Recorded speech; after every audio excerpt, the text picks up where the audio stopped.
Julie Blanner from the lifestyle website julieblanner.com, where I share easy recipes, entertaining ideas, and home decor that blends function and design. In my last video, I shared a couple of foolproof flower arrangements with accessible grocery store blooms. Today I'm sharing part 2, the third flower arrangement that is perfect for beginners but requires slightly more effort. I hope you love it too.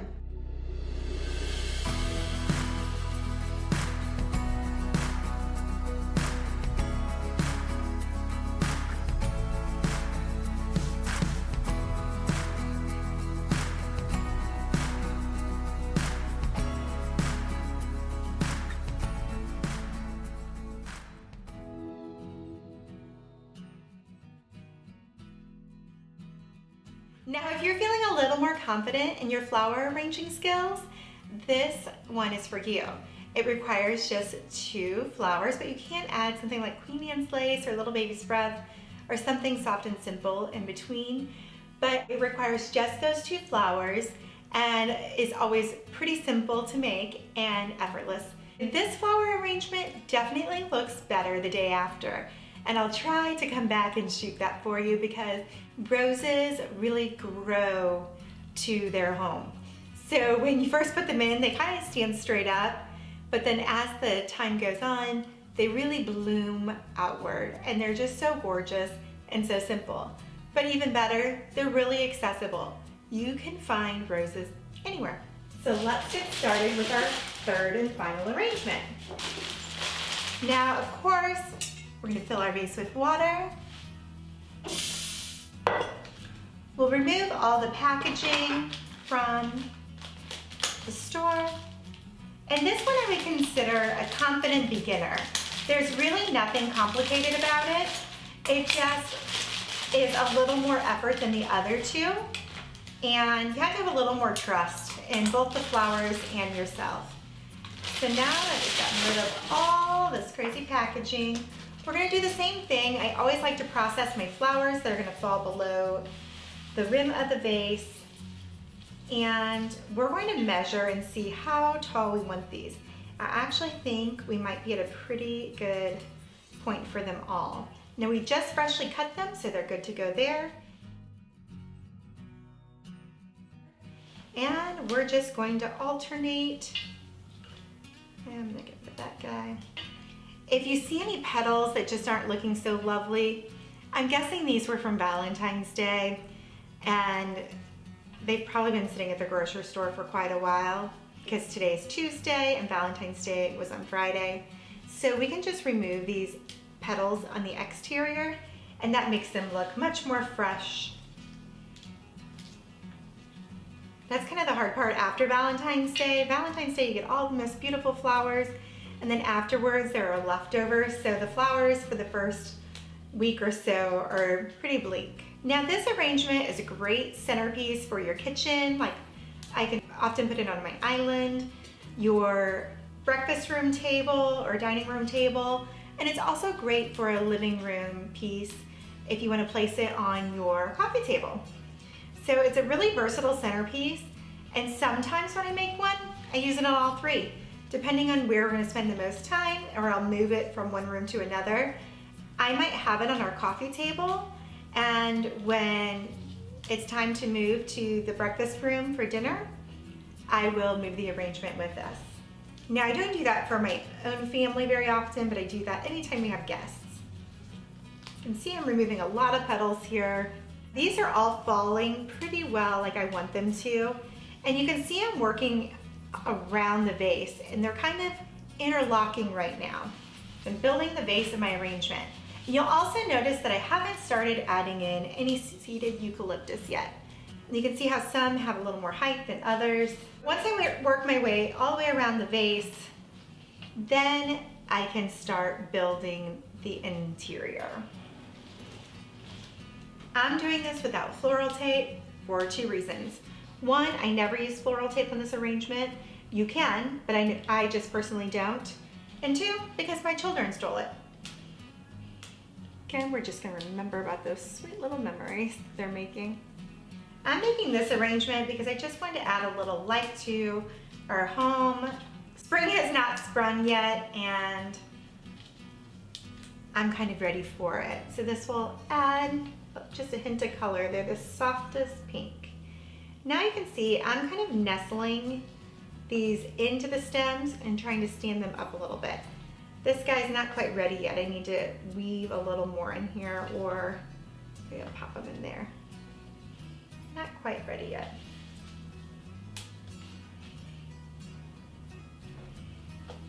And I just start inserting them into the top. Now, because they're all the same length, this is going to create a mounded effect. And you saw that at the beginning, how I cut them all at that same length.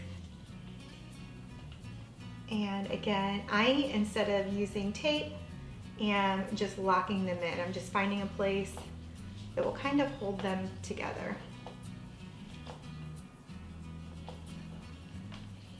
And it's like a puzzle. Once you move one, they all fall, or like dominoes, I guess. They all kind of shift and move, but eventually we get there.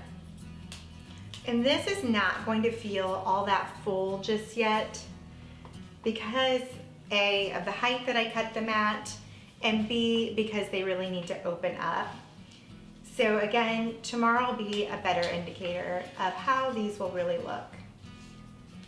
And I think they'll be just perfect. I might trim these down just a touch, just thinking now how many more flowers I have left versus how much more space I have to fill. So I know I'm crazy, but I'm gonna kind of pull them all together. This means that not all my work is lost. I'm gonna pull them all together, kind of pull them all at the same height or mound them just ever so slightly. By the way, these are like super official florist tips. Totally kidding. It's just how I arrange flowers, and I found it to be very accessible. So I'm gonna trim off an inch or two off of all these.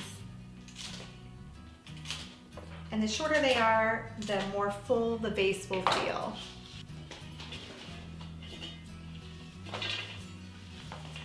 All right, so I'm gonna go even a touch lower.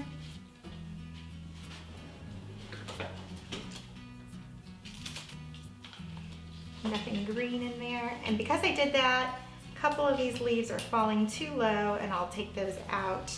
But you can see how much fuller this feels actually already. So it was a good call for the amount of flowers that we have. These are not very big roses today. The best of the best was picked over already. I'm gonna fish out little guy. Okay. So now we're just gonna do a little shifting.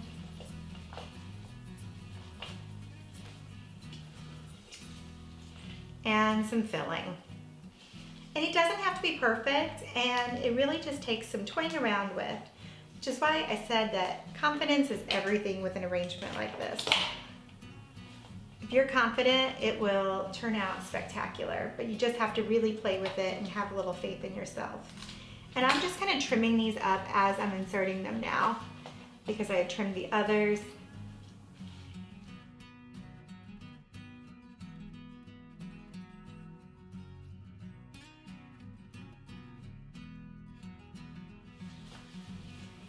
And as they get tighter and tighter, you really can just barely jostle them and they'll stay in place. So I'm kind of reworking some of these a little bit, and I can always pull one or two out here and there and trim them. Again, found some leaves that now fall below the base, just removing those really quick.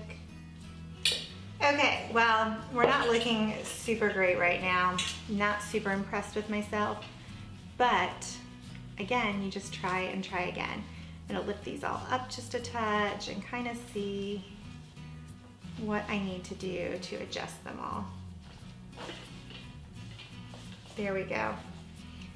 When I lifted them up, they all just kind of fell into the right spot, and we're going to use our seeded eucalyptus to fill in now. Now, seeded eucalyptus, as I mentioned before, is really accessible. You can use these woodier pieces to really lift when needed. So I like to use those on the edge where I want to give flowers a little boost. I usually like to work in 3 points, so kind of making a triangle. Just jostle him in there. And again, we can rework this. It's looking a little funky over here. I'll adjust in a minute. Have no fear, I'm committed. And this is another like really hefty woody piece. So we'll use this over here. And this time we only had a couple small pieces, but we can always remove some from these if needed. If we want to put some in the center over here. So kind of what I'm seeing is I have a couple of flowers over this way that are just a little on the larger side than the others, making them feel small. So I'm going to either rearrange them or trim them. For the most part, I will be trimming them. So just gently removing, trimming as needed. And I usually insert in an angle. And the reason is because you never want a flower to stick straight up unless it's in the center. When it's on the edges, you really like them to go outward.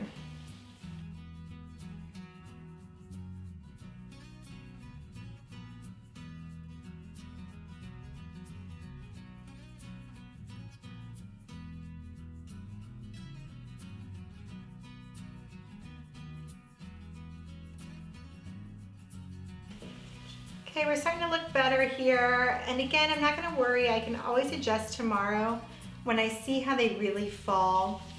But I really feel like roses are their best that second day when they start to open up where they're at. And if you want, you can use these couple little pieces to just soften it up and break up some roses. If I had 3 pieces, I would do that. So maybe I'll grab a little bit from over here. I think I've got an extra piece right here I can take out and no one will notice on this end. Yeah, actually I think it looks better over there now. So I'm just using this at 3 points like I did before and nestling that in, and I'll fill it all the way up with water now. That way everything is definitely covered and it will last for days, sometimes even weeks. These won't because they weren't that great to begin with, but often they will last a very long time, especially if you get them on day 1 and they arrive to the store. I happen to know the days for deliveries for all flowers around here. I just wanted to do this today because I couldn't take another day without breathing a little life into this house. But you can certainly get to know your stores and what days they typically carry your favorite flowers as well. I hope you enjoyed this tutorial of how to arrange flowers. I have so many more, so I'll link to the playlist in the description below. And enjoy a very beautiful spring. Whatever you do, don't forget to click subscribe. I would love to see you again soon.